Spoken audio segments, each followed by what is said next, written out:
All right. I will call the meeting to order at 6 p.m. on July 15th. First order of business, is there any public comment? Do we have anybody? We have nobody from the public other than Kira Erickson, the reporter, on the line. And I don't believe Kira wants to comment, but you could check with Kira on that. Okay. Any comment there from the public? All right, we will move on to the approval of the minutes. Okay, we have two sets of minutes. We have minutes from the 17th of June, and we have minutes from the 7th of July. Okay. If everybody had a chance to look at those in the packet Doug sent, somebody like to make a motion? Can we do both of them at the same time, or do they have to be independent? I think you can do both. Okay, I make a motion to approve the regular meeting minutes from June 17th and the special meeting minutes from July 7th. I second that motion. Okay, all in favor? Aye, Jennifer. Aye, Krista. Aye, Eric. Aye, Josh. Okay, so those are done. Let's move on to the treasurer's report. Okay, I do see that Matt has logged in. I don't know, Matt, can you speak? I don't know if we can hear you. Yeah, I'm not hearing you, Matt.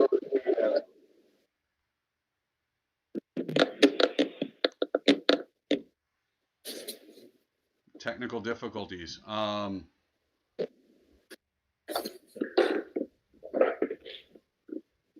Well, what we can do is we can go to the voucher list approval, and then Matt can give us the treasurer's report afterwards, unless anybody has any objection to that. Or I can do the staff, I can do the staff report. I can do the staff report first, and then if Matt can. I'm online. Okay, I got him now. I can hear him. Okay, so Matt, you want to start with the treasurer's report? I can. Let's go. All right, let me pull it up.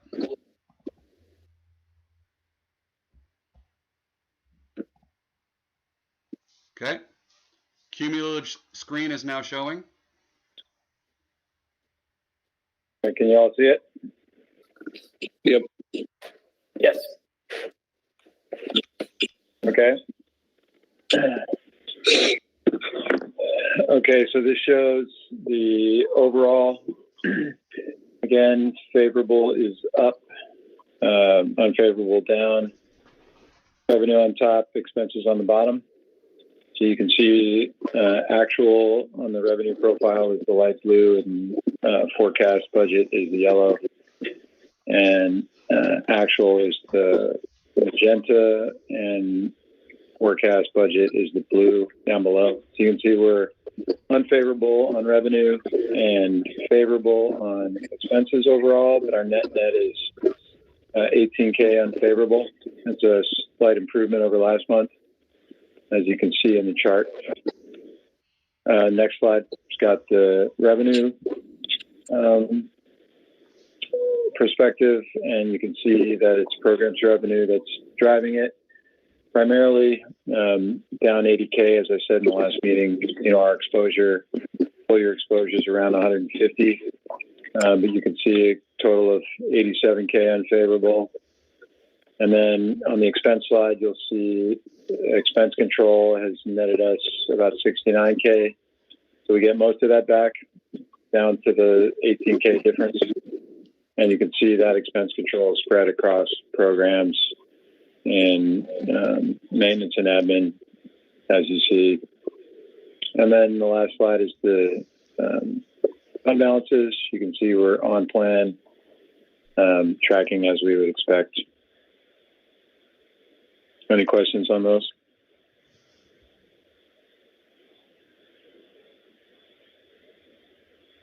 Okay. And I would just say general commentary that as I said last month, you know, if we control expenses on programs relative to program revenue, we always save about 30 cents on the dollar. So I'd say, from my perspective, the staff has been doing a great job of overall expense control to keep that to keep that net in balance as close as we can to on budget. So I'd say my feedback is that we're doing well despite circumstances. So thanks to the staff from my perspective.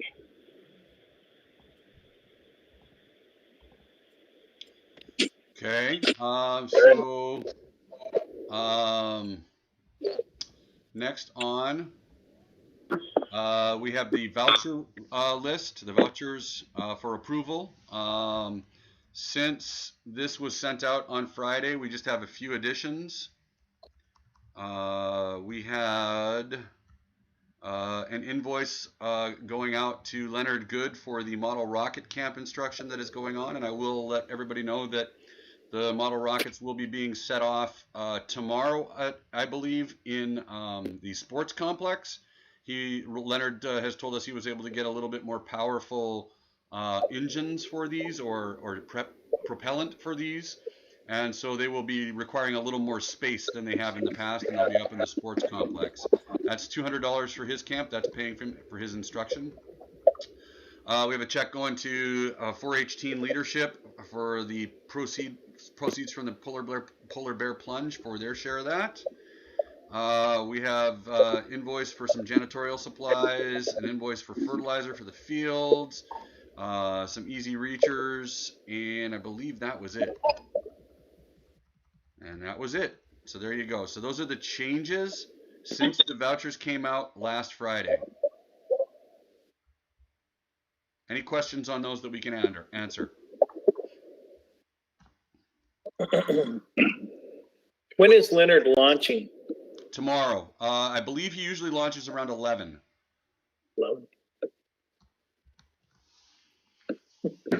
That's right, around 11 o'clock. Maybe a little earlier, maybe 10:30. And Carrie, how many kids are there in that program? There were 8 registered, which is our current capacity. Okay. Yeah, if there are no questions, I'll make a motion to approve the vouchers for 68, 765, 55 as shown. I second that motion. All in favor? Jennifer, I. Eric, I. Krista, I. Matt, aye. Josh, aye. Okay, just a reminder to everybody that you do need to respond. I know Peggy sent out an email earlier today, so as we have been with all of this stuff going on and being online, you do need to respond to that email with your name as we have been the past few months. Staff report. I'm going to go through this, if it will pull up. Come on now.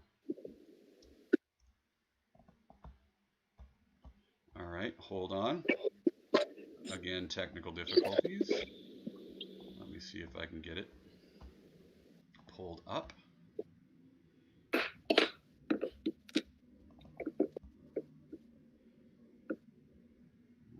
There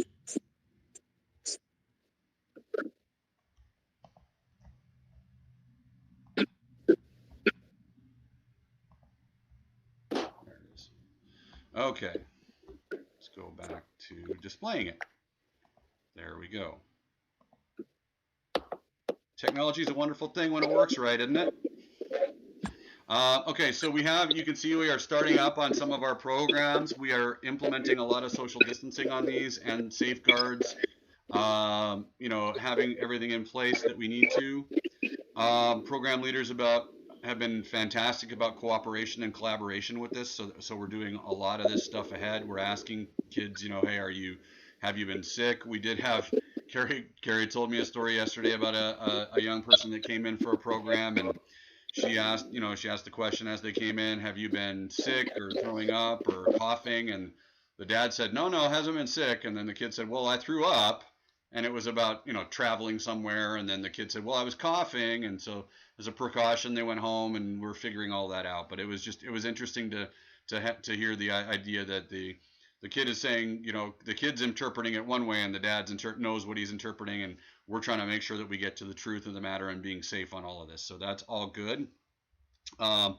We have rescheduled swim team. And I do want to compliment Christy Eager, she did a fantastic job working on revisioning that with Carrie, and used one of the small business loans and affordably modified the swim team, spreading out the sessions so fewer kids are in a lane. So we have 43 swimmers, which is compared to 54 in last year's program. We are not able to do, as we talked about last month, the swim lessons. There's just no real way you can have that close contact, especially at the lower levels, that we've been able to determine. We've not had anybody that we've contacted get an opportunity or a way to create that option for them. We have 4 softball teams, and the softball league is underway. We've been pretty cooperative with the guidelines. We have 2 fewer umpires than expected, so it's going to be a tight schedule.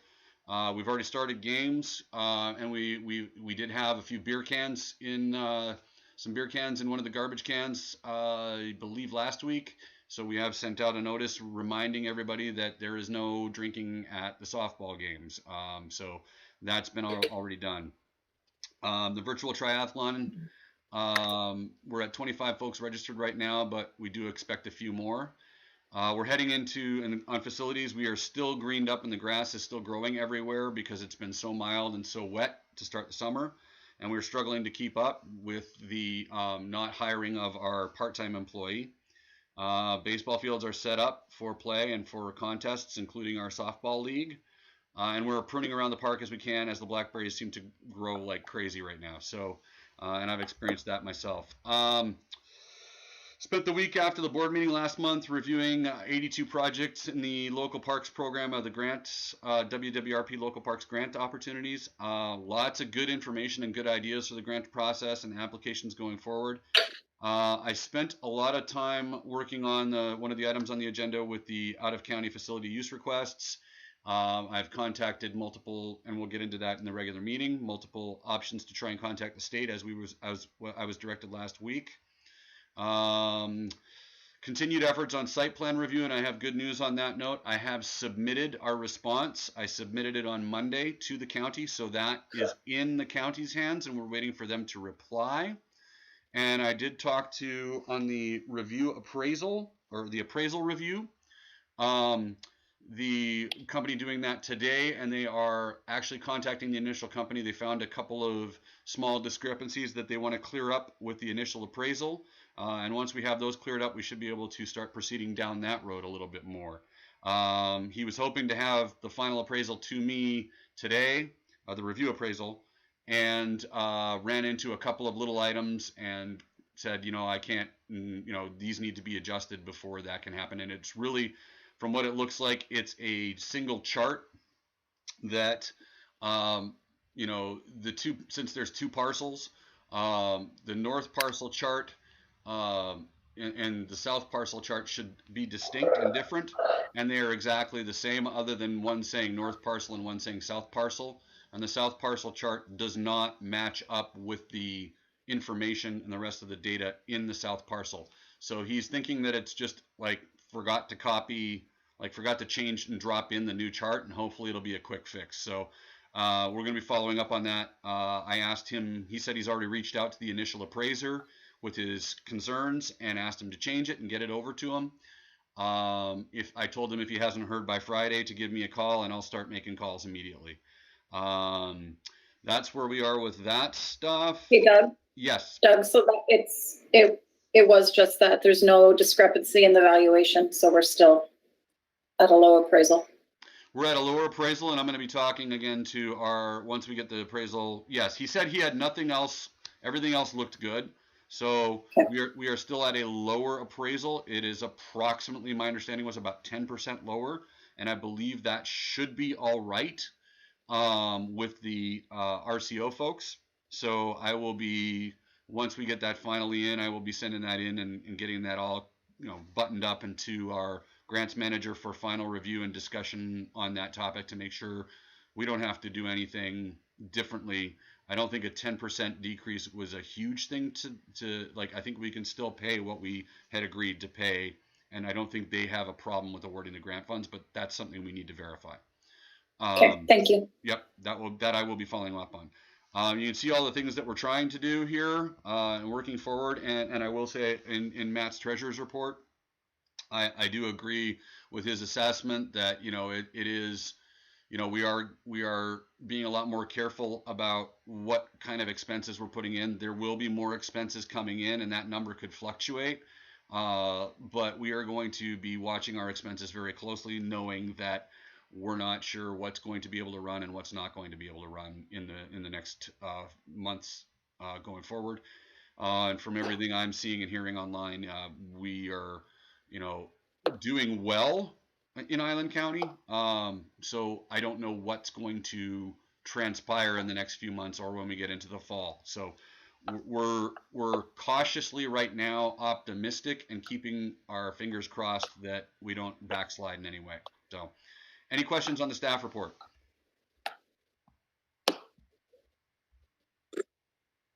No, I had a quick question about Jason, I think his name was. Did he, what did you find out with him? Yeah, so Jason was a no-show, no-call. Tom and I sat down with him. He had injured his foot, and in his recollection, he had he remembered telling Tom that he was going to take the rest of the week, and had lost his phone in his house. Tom says that never happened, and I have full belief that Tom was dead right on that. That is not even a question in my mind, because Jason also said he went home that night because his foot was in such pain. He took a sleeping pill, and basically, I'm thinking what happened was Jason had a dream where he thought he called Tom and never spoke to him. And he was so we sat down with him and kind of gave him a written warning and said, this cannot happen again. You need to make sure you have your phone. You need to answer your phone, and all future sick time things or time off things need to be done in writing from him. So, and that's for all staff. We need to be a lot more diligent on that. So that was just a small issue. He was gone for 3 days, 2 days, 3 days, and then showed up that morning, the Thursday morning, when I had basically said, hey, if you don't call by the end of the day, we're gonna take that as a resignation. And he had not received any of those calls because apparently he lost his phone, because he just came in like he was working. And so, yeah, that's kind of how it played out. Okay, I was just curious. Thank you. He's been really working hard the last week or so after our talk, so it's definitely reset the boundaries, and he's been all good since that event. Yeah, our parks maintenance staff, all of them are incredibly hard workers and incredibly diligent.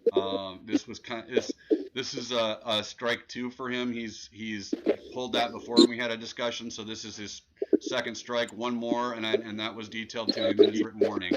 If this happens again, he is done.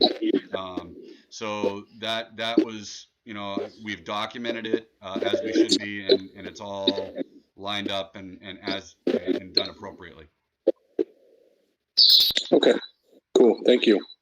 Any other questions on the staff report or anything else in that? Okay, I want to just check. I don't know. I don't see 1, 2, 3. Okay, so I had, I just wanted to make sure that I had invited Keith Higman, the health department director, to join the meeting, and sent him the call-in information. He looked like somebody from Island County was on earlier, but I do not see anybody from Island County. Keith, are you there? Yeah, I am, Doug.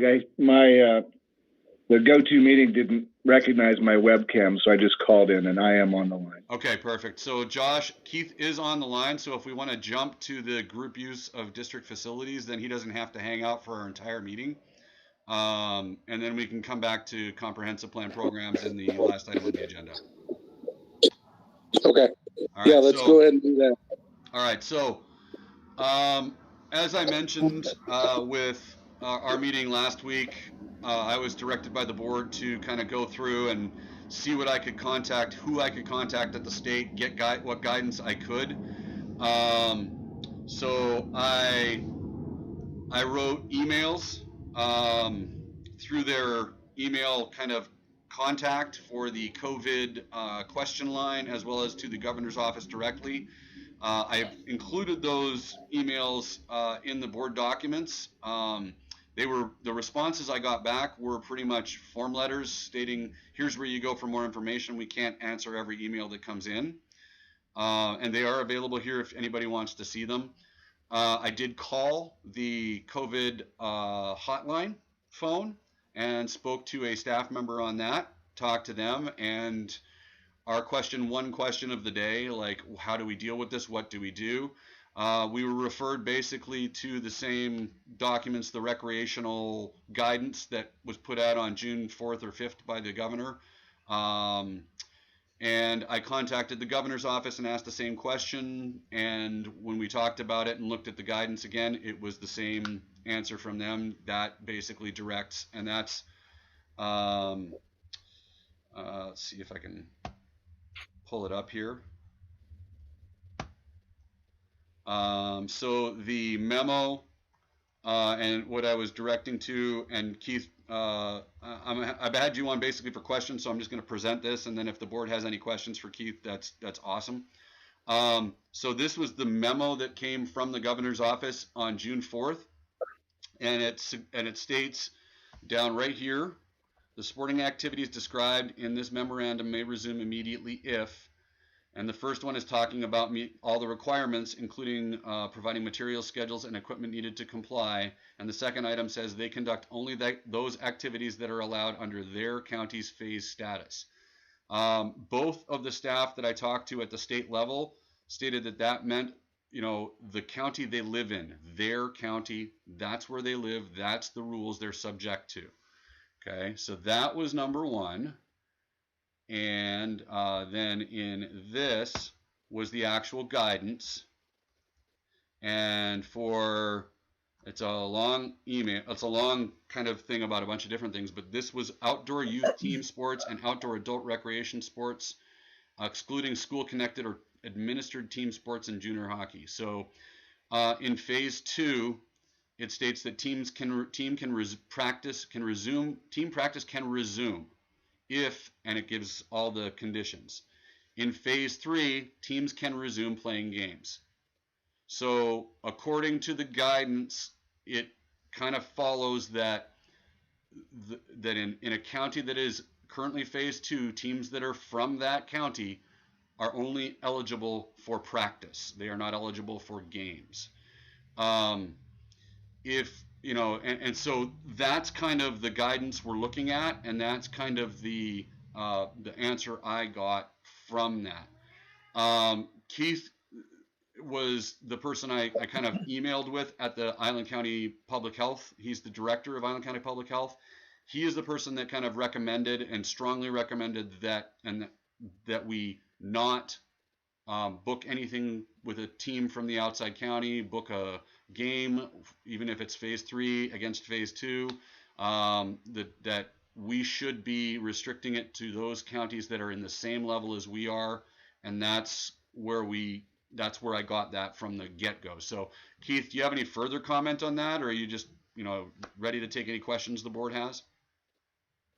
I guess I would just add to your presentation, Doug, that the opinion that was rendered in the email I sent you was not just solely based upon guidance for recreational activities, but it's guidance that affects basic things like travel, guidance that affects limitations on non-essential travel from counties in phase 1, modified phase 1 or phase 2. And so I would just encourage board members to have a little wider scope of vision instead of just looking at the guidance in that one recreational guidance document.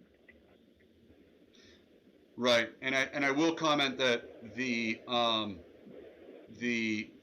governor's office staff member, and for what it's worth, I mean, it's just the person that answered the phone, and, you know, when I gave them the interpretation and the information and the question, that's what they said. They did say that there is no actual travel ban in place. but that there are recommendations against non-essential travel, and this is more the stronger argument against allowing outside teams to come and use our facilities. In my mind, we are also not allowing large groups from Whatcom County. I've denied a picnic shelter reservation on that.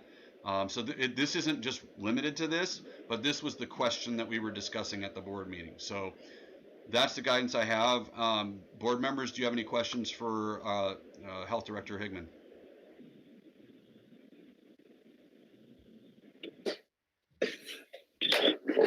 Yeah, I've got one, Doug.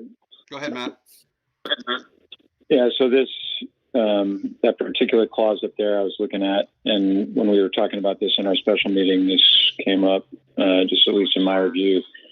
What we're going to see next, assume nothing changes between now and end of August or beginning of September, the school connected thing is going to cross paths with us, right? Because WIA is running under its own set of rules, and we're going to be fielding teams from potentially still phase 2 counties associated with the school district, who are going to be asking to use park facilities.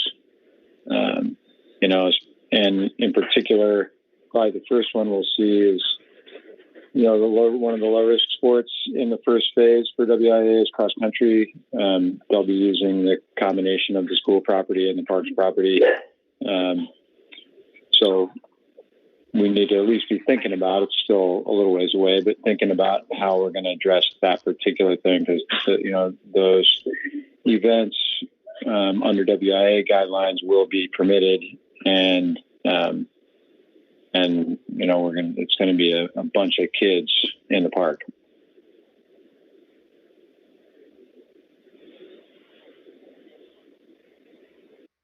Was that posed as a question or a comment? I'm sorry. Yeah, I mean, it's just a comment. And, do you have any opinion on that? Yeah, so we host a weekly call with all the superintendents that represent Island County schools, and we've been talking a lot about the operations that they maintained open during the summer, their lunch feeding programs. Sports has been a topic of discussion. I guess in general, what I would say is that the landscape changes every day. The governor hosted a press conference on Monday and indicated that he is seriously contemplating dialing the phases back across the state of Washington. So I would encourage you as a board who hosts activities that are significantly limited between phase 2 and phase 3 of that reopening plan, being groups of 50 versus groups of 5, that you be monitoring whatever actions the governor might take. There was also a conference today hosted by the Washington State Department of Health and the Institute of Disease Monitoring and the health officer from King County. And the basic message that I took away from that discussion was that if we continue at the same, we being the state of Washington, continue at the same disease rate, an increase in disease rate with a reproductive rate above 1, which means each one sick person makes more than one sick person sick, that there's no way we'll be prepared to open our schools in September. And so when I put sort of some of those things together, and then I would say from a local perspective, when we were making application, we being Island County, to move to phase 3, that was the second week of June. We were stuck at 181 cases. It had been at 181 cases for almost 9 days straight, and we were feeling very confident about where we were in space and time. We submitted the application to move to phase 3. It was approved on the 19th, and in the last month, we've added 30 new cases. And so we've not knocked this disease down in this county. We're doing better than other counties, but I think we all need to be thinking about what's going to be different come August or September that's going to make everyone feeling comfortable about inviting hundreds of kids to a facility or filling our schools up with kids. I'm an optimist, and I'm not feeling that we have a lot of positive things happening across the state that's going to allow congregations or gatherings to increase in size.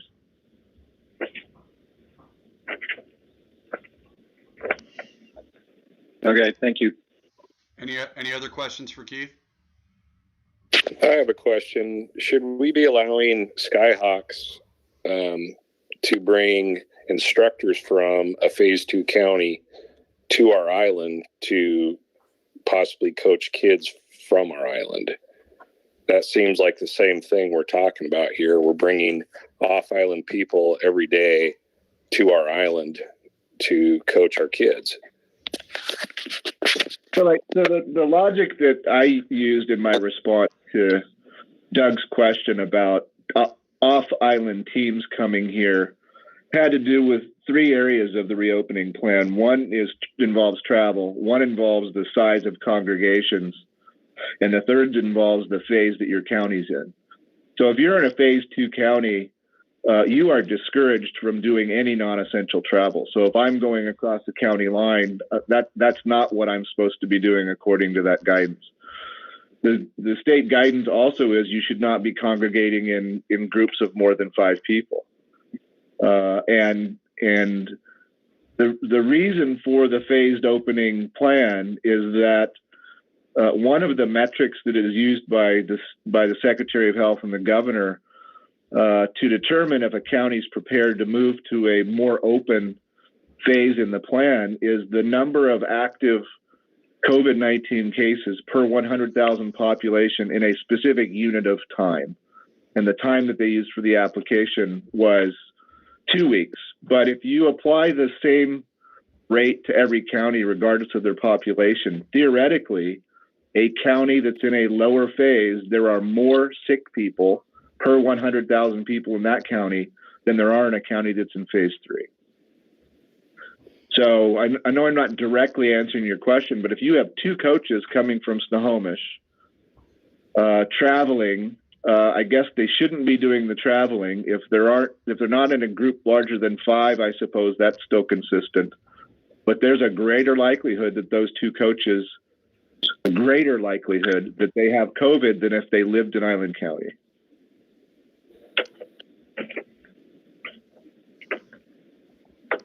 Any other questions? Yeah, at our meeting, I know Matt was talking somewhat, he didn't say it directly, but about tracking, the ability to know where kids are coming from and or coaches. Is Island County now currently able to do any form of tracking in that regard? And what do you mean by tracking, determining if they're positive for COVID disease or not? Mm-hmm. Or the risk factors? Is there? Well, we always use symptomology for risk factors, so it's the list grows every day. So cough, fever, malaise, dizziness, and we encourage, as do folks at the state level, that any activity that involves congregations of people and or employment, there should be some health screening component for participants. I think a lot of organizations are using a self-screening model where they just have the participants attest to having screened themselves. It's a little easier than doing it themselves. And we do have access to data systems that determine that note people's COVID status by their name and date of birth. Unfortunately, we can't talk to any other members of the public because that's protected health information. Sure. So if we were to give you a name, we're prohibited from, if you were to give us a name, we'd be prohibited from telling you whether they're COVID positive or negative. So you're down to health screening to answer that question. So just a little bit about what we've been doing with Skyhawks. We've been taking temperature of the instructor. They're doing it of themselves, and we've provided them with a no contact thermometer. And so they're screening themselves as well as the players as they arrive. Additionally, the Skyhawk staff have been trained to operate as if they are in phase 2. And that means dividing it so that there's only 5 kids in an area. And so in the instance where we had one coach working with 10 kids, there's 5 kids in one area and 5 kids in an area and another area, and he's coaching between the two. One of the coaches is kind of a return coach, so it's not a different one every time. One of them is local. And we are able to see the mailing address for the participants. So we know at least where their mailing address or their banking address. So we know where the kids are coming, and most of them are local by far.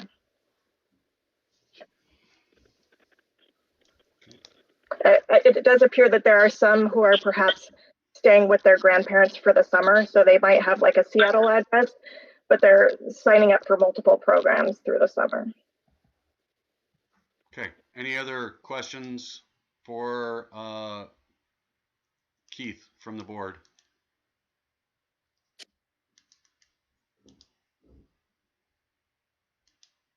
Okay, hearing none. Thank you, Keith. Appreciate you calling in. Enjoy the remainder of your meeting. Thank you. So we have that in there. I hope I was able to get you enough information for the board to be able to discuss and make a next step decision, or just to whatever the board decides to do. That's up to you guys. That's all the information I can get. I've tried as much as I can to get a hold of the governor's office, and it is a difficult thing to do. So this is up to you guys to discuss. This is just an update, and what you guys decide to do is up to you. You could vote to overturn my decision to deny these applications and these games, or you could keep that in place. That's up to you guys.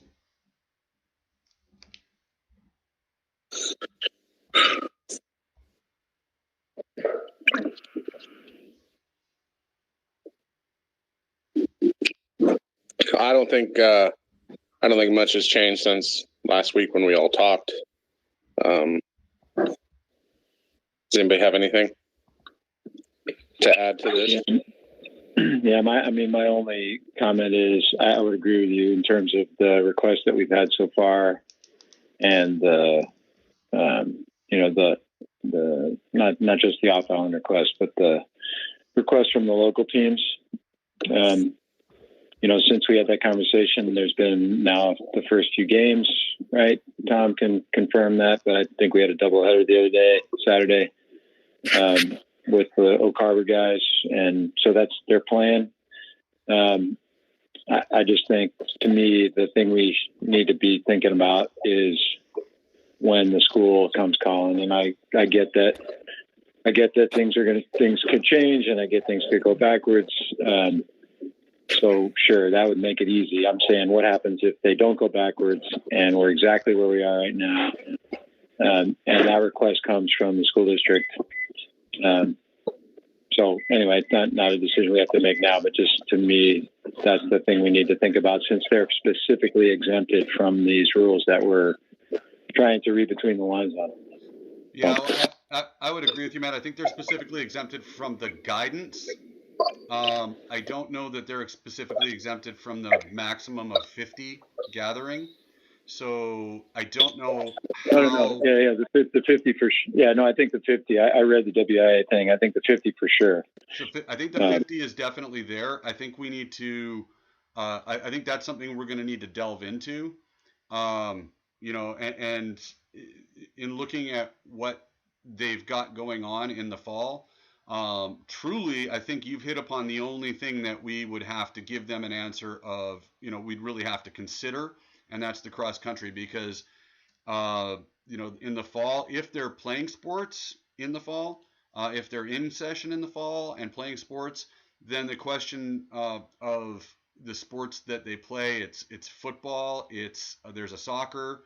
Those would be the one. The soccer would be the one that would want to use our field for their JV games, and that would be the only thing that would be coming over. And we could literally just tell them, hey, because of this, it's practice only, and you can play your games on the stadium field. It would allow them to continue their games, and then their games would be on their property and would not be our concern. And if they want to bring a team over, that's on them.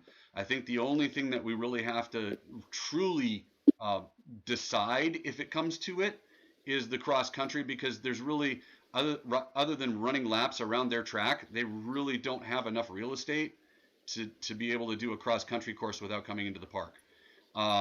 So I think, I think back to your point on soccer, though, my guess is that we'll get pressure on girls soccer, because these are teams that want to run those two games, varsity and JV, not in series or in sequence, but roughly in parallel, so that they can make a ferry and get home in time to get homework done and all that stuff. So I think they would probably push back if we said just run them back to back on the stadium field. It makes life more complicated for that, inbound visiting team. So I would bet we would get pushed. We might, but to my recollection, generally what they have is they have their JV game early and their varsity game later in the afternoon. They generally do a back to back. They sometimes have players that play up, so they may have players that play down.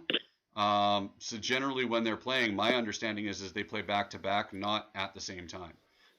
Maybe I'm wrong, but that's my recollection of the history with the soccer program.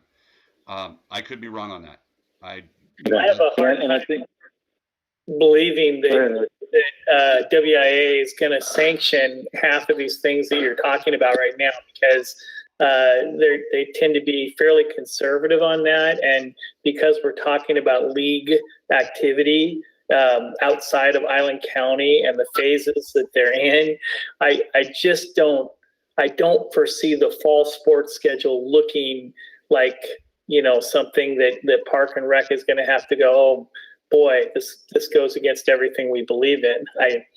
That's my own personal opinion and experience with WIA.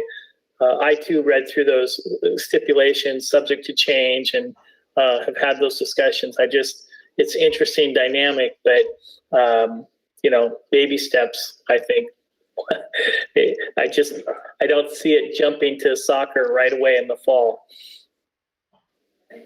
Are you seeing any sports are going to be played if there's no school in session? Is there any tie-in to being in school to have the sports be played, or if we're homeschooling, are they going to play?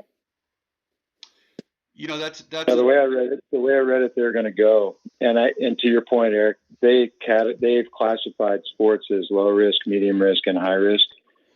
And so, that's their version of the, kind of the phases. It's not a direct, analog, but, so they're saying, for example, like in cross country, they're saying, maybe they run flights in the race instead of, an open race with 120 kids in it. They run flights of 40, an A flight, B flight, C flight, D flight, E flight. And then there's no spectators on the course, or there's just coaches on the course with social distancing being adhered to, that kind of thing. And then soccer, I think soccer is classified as a medium risk, but I can't remember for sure. But it is, so there's less than 25 players on the field with coaches, and maybe you limit spectators or you spread them out, like we're talking about with softball. With softball. So to me, I think in what I've read in this, you can read different things, but what I've read, there's an interest in doing those even with school, if school's in a distance learning mode. So.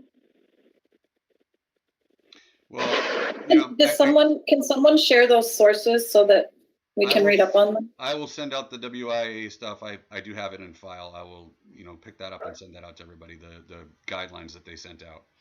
I would say this, even this past spring, I know, it was disappointing for a lot of the seniors losing school, but they also lost out on their spring sports as well. I know for a fact, talking with Tom as the baseball coach, that those kids didn't get a season, and the kid, so I'm kind of with Eric, and it's just my opinion, and it's not based on anything other than what I've seen so far. I would be very surprised if school sports and school was in session in the fall, other than being online. It would be very surprising to me, and Eric would have more insight into what's going on with the school district than I would, and what their plans are. But that would just be a surprise to me. But again, and I'll try to relay information as I get it. I'm also on that reopening committee. I chose to be a part of that in trying to push athletics and make sure that we keep that on the agenda in the school system. But my ears are pretty open with all that stuff. It's an interesting dynamic. There's no right or wrong answer to all of this, and it's one day at a time. And my past experience just has shown that districts are going to be very conservative, especially when it comes to liability. So I just think they're going to end up in that place, even if they're not there right now. So let me make a quick suggestion here. I mean, I would say that it sounds to me like there's no push to overrule the decision that's currently in place. And we do have some questions going forward. Maybe what we do is we just kind of keep this on the agenda for next month, and we revisit it and look at the WIA stuff and see where the school district's at. And we just kind of keep this discussion open as a unfinished business, because it currently is unfinished. We're going to continue this, and I can continue consultation with Keith in the Island County Health Department. I can continue consultation and trying to get in touch with, state as needed, and can contact the WIA and see what kind of guidance they are looking at and what they're planning. But I'd suggest we just leave it on the agenda and kind of roll it forward, keep the conditions as they currently are, and the board can just kind of leave that all in place, or vote to continue as we are. Or I don't even think a vote is necessary at this point. I think we've got a decision in place, and I think it would need a vote to overturn that decision. But that's up to you, and Josh, you can direct that as you see fit. Can I have a quick comment? Go ahead, Tom. Yeah, I mean, my biggest thing is, everybody's frustrated with what's been going on, what's continuing to go on, and I guess my thing that frustrates me the most is a lack of consistency, and it's not just us; it's it's island wide, it's statewide, whatever you want to call it. And I know that's what the parents were feeling, when they called in. The kids are finally getting back on the field. For me as a coach to finally get back on the field, is huge. And we're just trying to, in a safe way, get these kids playing games. So I just want everybody to remember that. And, whatever decision is made now for sticking with this, I just don't want to see us piecemeal this together going down the road. And we're saying, oh, well, soccer's okay to play, cross country's not. If it's phase 3, phase 2, that's what we're going by. This decision has to stick. We can't continue to kind of pick and choose who we let in. That just doesn't seem fair. And so I think that's a lot of the frustration you guys have heard, in the last couple of weeks.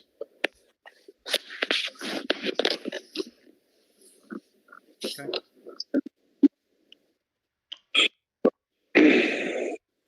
All right. So it doesn't sound like we're going to vote on this tonight. Let's go ahead and move on. Before we move on, I do have a question, Josh, about the protocol last time. I felt a little frustrated at the end of the meeting because I wasn't quite sure if we as a board might have time to discuss that amongst ourselves. And this is my ignorance to the process itself. I know that the community was there. There were people there. Were they able to respond the whole time freely? No. So basically, their public comment time is they speak, and we can ask a follow-up question, or which we did a couple times, but it wasn't meant to be like a back and forth type of discussion, I believe. Yeah. So the protocol and the protocol as such is that any board member at any time could ask a question, and I believe we had a couple of questions of people throughout the discussion that went to the members of the community that were there that were voicing their concerns. But other than that, it is once we close that, the board can open it to public comment and the board can close it to public comment. Once the board closes it to public comment, it's closed. If the board wants to reopen it, they can.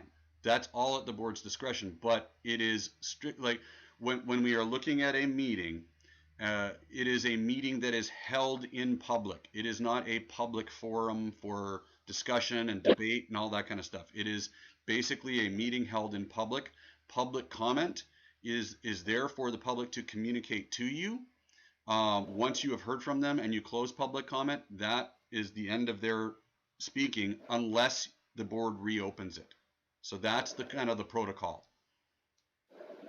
So at the end of that meeting, we could have said, if there are any other comments that the public would like to make, we could do that in a situation like that. Correct, and it would have to be a vote of the board to reopen public comment. So it would have to be like you would have to move, I would like to reopen for any further comments. Somebody would have to second it, and the board would have to then vote to reopen public comment. Right. I got feedback that, people felt like maybe they didn't have a chance to rebut some of the comments that were made, or, maybe after things have already been said, much like myself, I walked away from that thinking a lot of different things, and that I couldn't necessarily process that quick. And even time for us to communicate. Matt had brought up an idea. That's why I asked Keith Higman about the possibility of, if we know where players are coming from and they would volunteer their health information ahead of time, and that was a form of tracking, is that in the cards as a potential way to make things work, not just for this particular baseball team, but for others as well. But we never really had time to do that. And in other organizations that I'm a part of, it's a lot of times I get to, if I wanted to talk with Jennifer and Krista and dialogue and then come to a decision, I'm a little bit more comfortable in that. We went to a vote right away, and I kind of felt like I wasn't prepared to, respond to people to explain exactly why I felt the way I did. Sure. So just my comment. The comment I would make on that, Eric, is conversation between board members is only supposed to happen during the meeting. The public comment portion is for the public to communicate to you. Once you close public comment, that's when you as a board can talk about anything, talk about all of it, discuss it, comment, question. You can ask questions of staff, you can ask questions of the commenters. Hey, what did you mean by that? But that public comment portion is when the public comment section is closed. Once you close that, you can have as much discussion as you want on an item, but we got to the point where nobody was talking, and that's why we moved forward. So if you want to discuss more, if you want to ask Jennifer a question, or you want to ask Krista a question, or you want to ask Matt or Josh, you guys can do that, but only in a meeting. There is no forum outside of a meeting where all 5 of you can discuss things. That would be a violation of Open Public Meeting Act. Okay, so anything you guys discuss has to happen in that meeting time. So if there's something that you want to discuss now about this is the time to do it. This is when you have the ability to do it. So that's my guidance. While all attendees are there, even though they're not allowed to comment, they're listening the whole time. They can listen to it, and that's what it is. You got to remember, it's an open public meeting is a meeting held in the public eye. It is not necessarily a open debate session. It's not a discussion. It's not a back and forth. It is a meeting held in public. That is the distinction.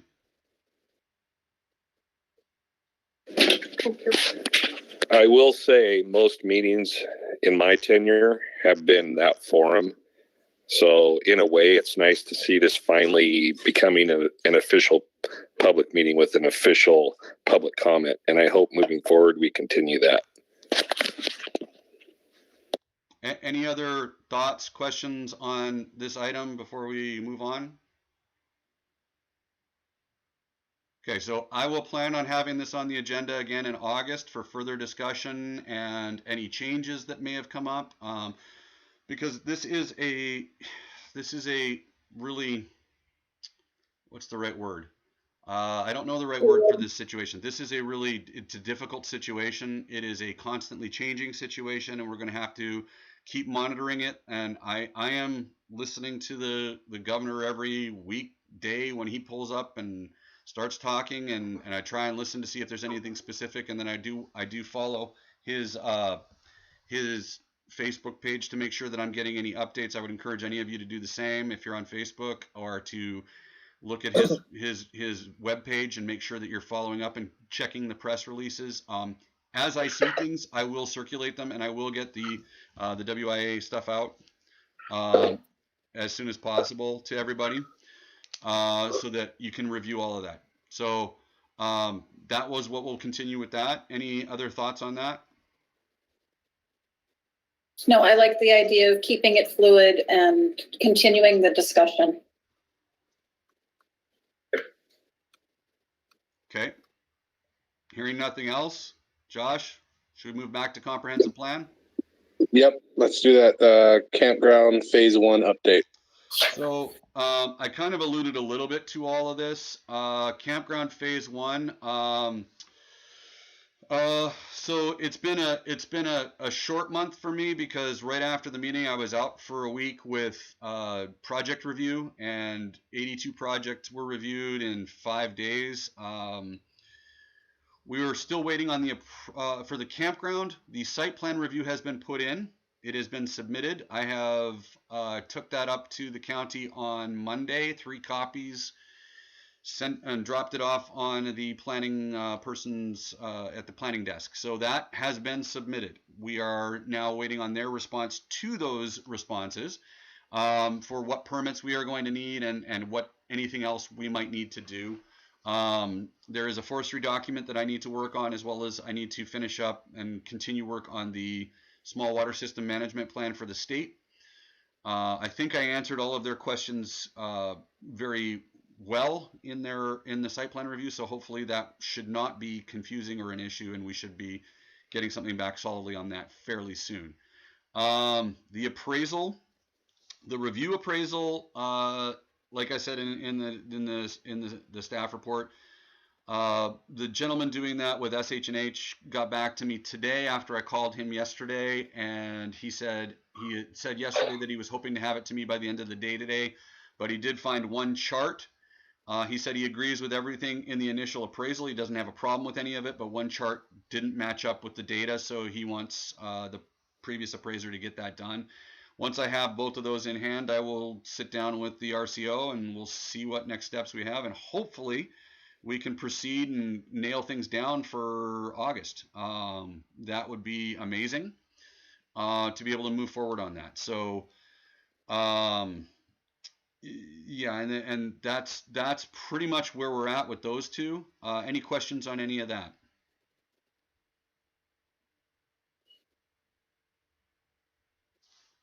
Okay.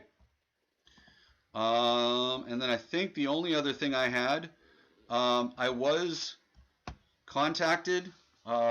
So the 5-acre parcel that is kind of landlocked for us that we own, the property owner closer to Max Welton Road does not have access to their property.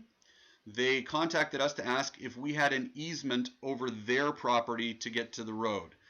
I have not found any evidence of any easement that we own across anybody else's property to get to that 5-acre parcel.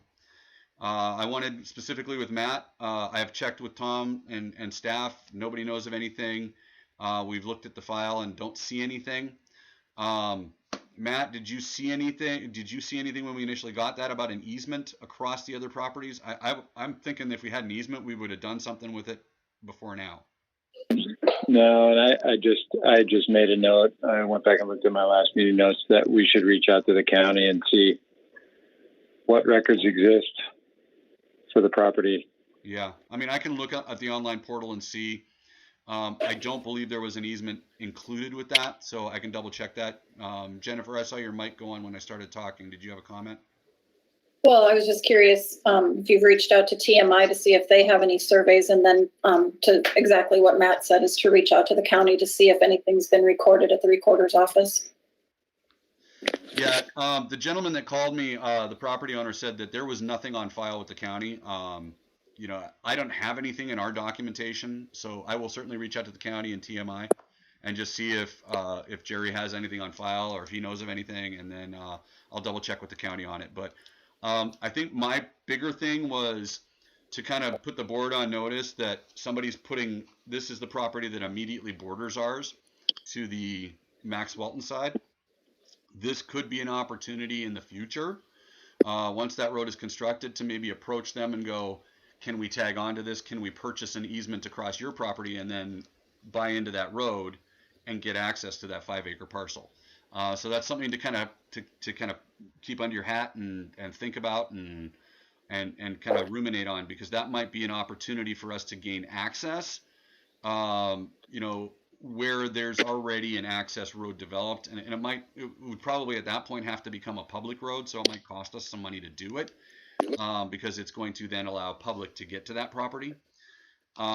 Personally, I think our better option with that would be to look at the property between Community Park and that parcel as better access, because if we can get across that way or purchase the property in between, that to me expands the park rather than creating a smaller 5-acre park that we really only have one roadway access to. So just a couple of thoughts. I wanted to make you guys aware of it. I will follow up with TMI and the county on it. But that's really all I had on it. It was just a call to see if we had anything on file, because they didn't see anything at the county. My recollection, when we got that property with the trust land trails, that was a landlocked 5-acre parcel they could never do anything with, and that's why we got. No, and that makes perfect sense, and that's, like I said, we talked, and that jives with what's in the binder. So I will follow up with the county and just make sure. I didn't see anything in the binder which has a deed in it, so it's probably not there, but I'll double check it and make sure. Thoughts, questions, concerns on that? Just a comment. I'm still getting my head around the properties and the perimeters. So in the future, if a map could have been included, that would have been helpful. I mean, I think I know what you're talking about, but again, I don't have everything quite memorized yet. Hold on, let me see if I can pull it up really quick to show you guys.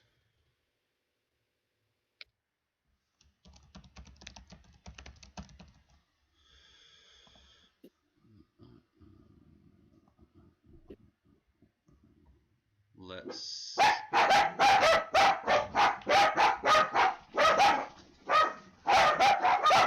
Hey, enough.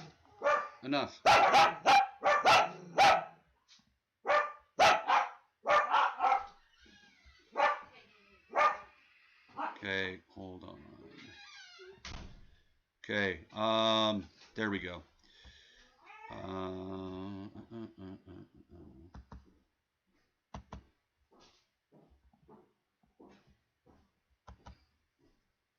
All right. So this is the park. This is our 5-acre parcel. Everybody see that? Okay. And this is the parcel that the gentleman who contacted me has. So really, it doesn't actually help us to have access, because we already have this strip of land here that we own that would get us across his parcel. Now, if he brings the road to here, we would then have access to our property. Does that make sense? So what I'm saying is, I think from our operation standpoint, if we could get a hold of this parcel, that makes a heck of a lot more sense, because then we're joining our parcels together and owning all of it. So I think we'll keep our eyes on this and you know, watch all of it and kind of keep it in check and watch what we're doing and what's happening going forward. Is that a landowner that has no interest in selling currently? They own, I believe, this parcel as well. Yeah, so they own these two parcels. We have not approached them about selling. We can. That would probably necessitate some work. And quite frankly, this parcel to me is more attractive than this parcel is. It's a bigger parcel, so it gives us 10 acres. And then we'd have access, by getting this, we would have access to the 5-acre parcel. So that in effect would get us, by buying 10, we'd get 15 acres that are accessible. So there's some contact that could be done. We could reach out to the property owner here and see what their feeling was. We would then have to have the ability to buy it. So we'd have to figure out a way to do that. And that would be, I think right now, with where we're at with the Waterman property, I think that's something that we should finish up with first before pursuing that. But that would be an attractive parcel to gain if it ever comes up on the market. I think the board should be ready to consider that very seriously. Right, and I would guess, and Jen can probably comment, but I would guess that property that you just had highlighted doesn't have any easements to get out to the road currently, so it might be a much greater value to us than anybody else. Right. Well, I think Matt, the only thing I would say with that is that the same person owns the property in front, and they definitely have access because they've built on it. So this person is the same person. That's the same. Yeah, it's the same person, so they already have access, and they've got two parcels. Oh, got it. Okay. So they do have access to it. Okay. But they don't. They haven't done anything that I can see with it. Tom, do you know if they've done anything with that back 10 acres? That back 10 acres has a pretty active gun range on it. Okay. And there is a lot of gunfire from that area, which another neighbor, the Scurrises, have complained to the county about numerous times because the proximity of our trail we built is now close to their gun range. So they call the police when they're shooting because there's walkers on the trail. So that's kind of the history of that 10 acres.